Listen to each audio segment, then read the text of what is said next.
Hoy nos convertimos en una especie de detectives de la educación. Tenemos una escena del crimen, el aula de ciencias.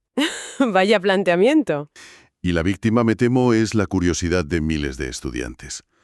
El arma homicida parece ser, en demasiados casos, el libro de texto de toda la vida. Sí, sí.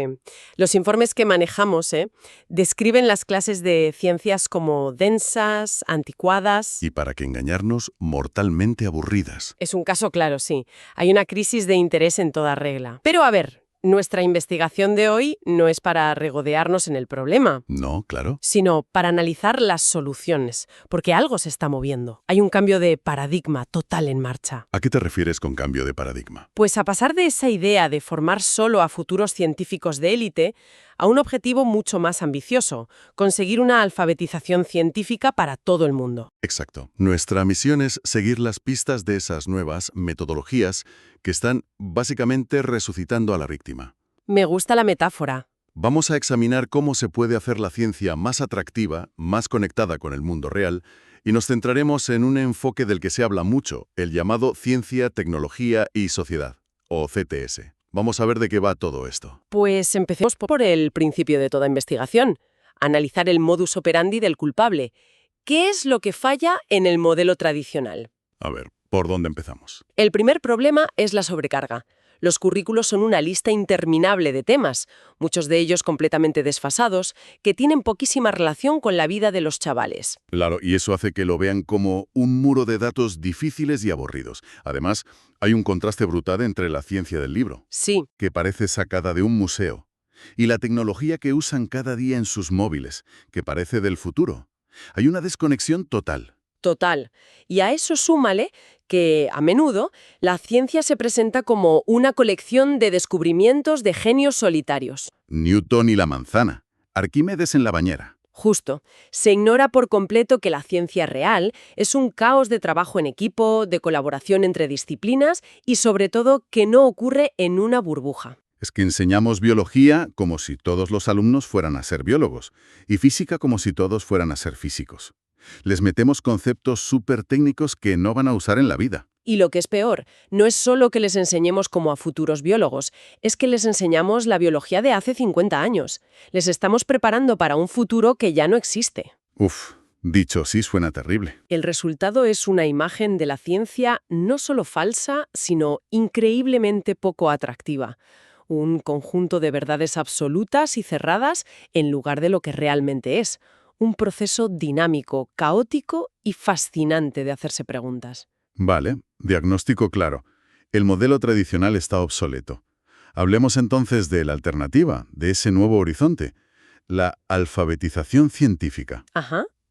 Esto suena a algo más que simplemente saberse la tabla periódica, ¿no? Es que es un cambio de objetivo radical. Ya no buscamos crear un ejército de especialistas. La idea es que la ciencia forme parte de la cultura general básica de cualquier ciudadano. Como saber de historia o de literatura. Exacto. Es una herramienta para entender el mundo. Podríamos compararlo con la alfabetización financiera, ¿no? No necesitas ser economista para saber que no debes gastar más de lo que ganas. Es la analogía perfecta. De mismo modo, no necesitas ser virólogo para entender los principios básicos de una vacuna y tomar decisiones informadas.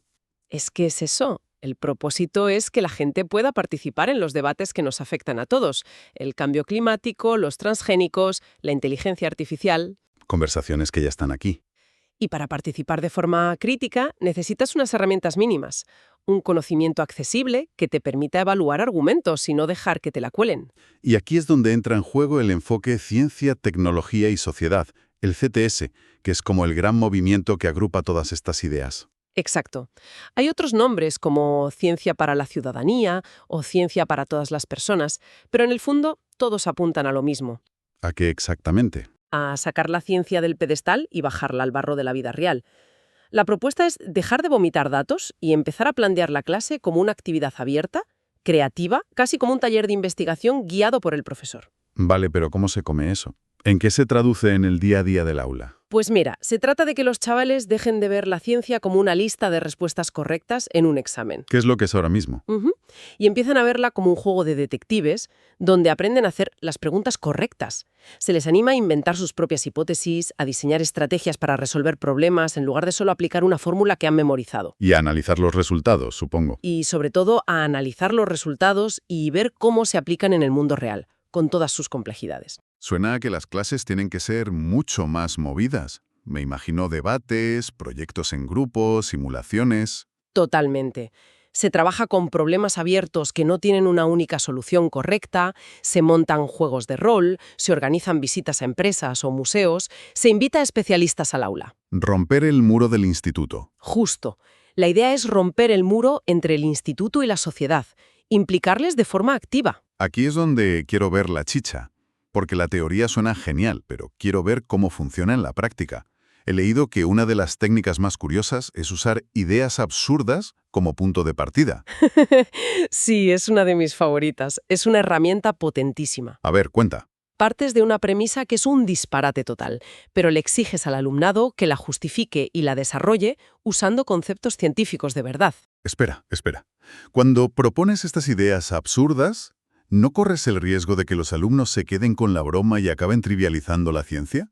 ¿Dónde pones el límite para que no se convierta en un caos? Esa es la clave. La gracia no está en la chorrada que inventen, sino en cómo se las apañan para defender la conciencia de verdad. Ah, vale.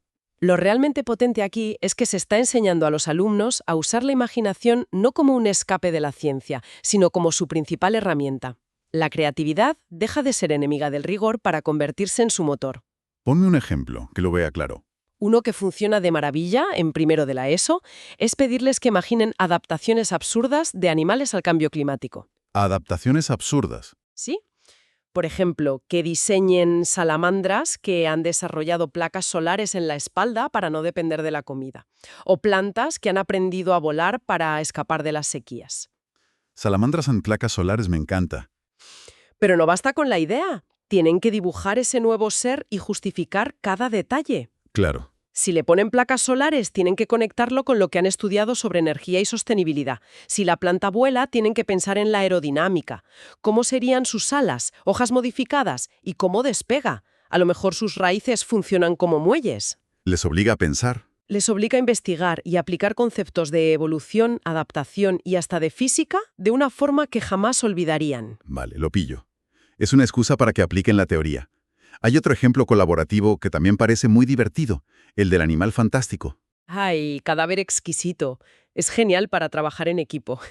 Coges un folio, lo doblas en varios trozos, el primer alumno dibuja una cabeza, lo tapa y se lo pasa al siguiente. Que dibuja el tórax sin ver lo anterior y así con las patas, la cola, lo conozco. Eso es. O sea que el resultado final podría ser una especie de gallina con tentáculos y patas de araña. Pobre bicho, no me extraña que su hábitat sea desconocido. Probablemente se esconde por vergüenza.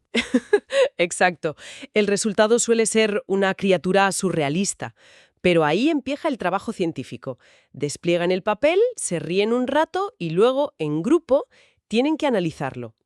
A ver cómo lo clasifican. Basándose en lo que han dibujado, tienen que clasificarlo. ¿Es carnívoro? Bueno, si tiene esos colmillos y esas garras, probablemente. ¿Dónde vive? Si tiene plumas, quizás puede volar. Es una forma lúdica y memorable de aplicar los criterios de clasificación biológica que en el libro son un tostón. Me lo imagino. Recuerdo un grupo que diseñó una especie de calamar con alas de murciélago. El debate sobre si era un molusco o un mamífero fue épico.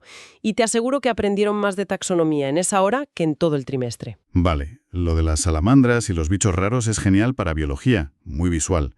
Pero, ¿cómo llevas esta creatividad a algo tan abstracto como el método científico? Ahí no puedes dibujar un bicho. Pues precisamente ahí es donde se ve la potencia de esto. Olvídate de los bichos y piensa en algo que mucha gente cree ciegamente, como la homeopatía y la famosa memoria del agua. La memoria del agua. Te refieres a la base de la homeopatía. Metéis pseudociencia en el aula de ciencias. Suena arriesgado. Suena arriesgado, pero es una de las formas más eficaces de enseñar a diferenciar la ciencia del ruido. Se les plantea un reto. Vamos a poner a prueba esta idea con rigor. A ver, ¿cómo? La práctica es muy sencilla. Preparas una muestra de agua con zumo de limón, que es ácido y fácil de medir, y otra de control, solo con agua. Luego los alumnos se realizan diluciones en serie. Diluir y diluir. Cogen un poco de la mezcla, le añaden mucha agua y repiten el proceso varias veces hasta que la cantidad de limón es prácticamente cero. Según la teoría de la memoria del agua, esa última dilución debería conservar las propiedades del limón, aunque no quede ni una molécula. Exacto, pero para eso están los datos. Usando simples tiras de pH, los chavales comprueban que el pH de la dilución final es idéntico al del agua de control. No hay rastro del ácido. Lo ven con sus propios ojos. Con sus propias manos y usando un diseño experimental riguroso demuestran que la idea no se sostiene. Aprenden a usar un control, a medir y, lo más importante, a usar argumentos basados en evidencia para desmontar una creencia. Entiendo. No solo aprenden el procedimiento, interiorizan la lógica del pensamiento científico. Y esto nos prepara para el siguiente nivel de complejidad, que es abordar controversias del mundo real. Ahí es donde entra otra metodología fascinante, los casos simulados. Casos simulados. Un tema peliagudo, un conflicto medioambiental, un dilema tecnológico. Y los alumnos se convierten en los protagonistas del caso. Se convierten en investigadores. Primero, tienen que identificar a todos los implicados en la controversia. La empresa, el gobierno, los ecologistas, los vecinos, un comité de expertos. Luego, la clase se divide en grupos y cada grupo adopta uno de esos roles. Y les toca defender su papel, me imagino. Exacto. Cada grupo tiene que investigar a fondo la postura y los argumentos del actor que representa. El profesor actúa más como un asesor, les da pistas, les ayuda en comprar información. Pero el trabajo es suyo. Son ellos los que tienen que construir un caso sólido para defender sus intereses en un gran debate final, que puede ser como un juicio o una asamblea ciudadana. Esto sí que es conectar con la realidad. ¿Tienes algún ejemplo potente? Hay un caso brutal basado en una noticia sobre los ensayos de una vacuna contra el SIDA en países africanos. Tema delicado. La situación es la siguiente. Una farmacéutica ha tenido éxito en las primeras fases y quiere empezar la fase 3, la prueba masiva en humanos. Y, claro, se lía pardísima. Se lía porque las preguntas que surgen son enormes. ¿Qué prioriza la farmacéutica? ¿El beneficio económico o la salud mundial? ¿Qué derechos tienen las personas que participan en el ensayo? ¿Es ético probar una vacuna en poblaciones que son especialmente vulnerables? Todas esas preguntas están sobre la mesa. Lo fascinante de este caso es que no hay una respuesta fácil ni correcta. Claro, no hay buenos ni malos. Los alumnos que hacen de farmacéutica tienen que defender la necesidad del ensayo para salvar millones de vidas. Los que representan a las ONGs de derechos humanos tienen que alertar sobre los posibles abusos. Los que hacen de gobiernos africanos tienen que sopesar la urgencia sanitaria con la seguridad de su gente. Lo que me parece increíble de este ejercicio es que demuestra que las decisiones científicas más importantes rara vez tienen una respuesta puramente científica. Totalmente. La respuesta es ética, económica y política. La ciencia te da el mapa del territorio, pero no te dice a dónde tienes que ir. Has dado en el clavo. Les obliga a confrontar ideas, a entender que la ciencia no opera en un vacío y que cada avance tecnológico viene con una mochila cargada de dilemas éticos y sociales muy, muy reales. Entonces, si echamos la vista atrás a todo lo que hemos analizado, el cambio es profundo. Estamos pasando de una educación centrada en memorizar hechos Que ya no sirve de mucho. a una que busca desarrollar el pensamiento crítico, la creatividad y, sobre todo, la capacidad de participar de forma inteligente en los debates que van a definir nuestro futuro. Al final el objetivo es empoderar a la ciudadanía. No se trata de que todos seamos científicos, sino de que todos seamos ciudadanos con criterio, capaces de navegar en este mundo tan complejo y de tomar las riendas de nuestro futuro colectivo. Y esto nos deja con una última reflexión. Un cabo suelto. En una de las fuentes se mencionaba una actividad donde se pedía a los alumnos que pensaran por qué los bulos y la desinformación científica, Sí, cosas como que las vacunas te dan superpoderes o que la Tierra es plana, se extienden como la pólvora. es que esa es la pregunta del millón. Y nos lleva a un pensamiento final un poco provocador.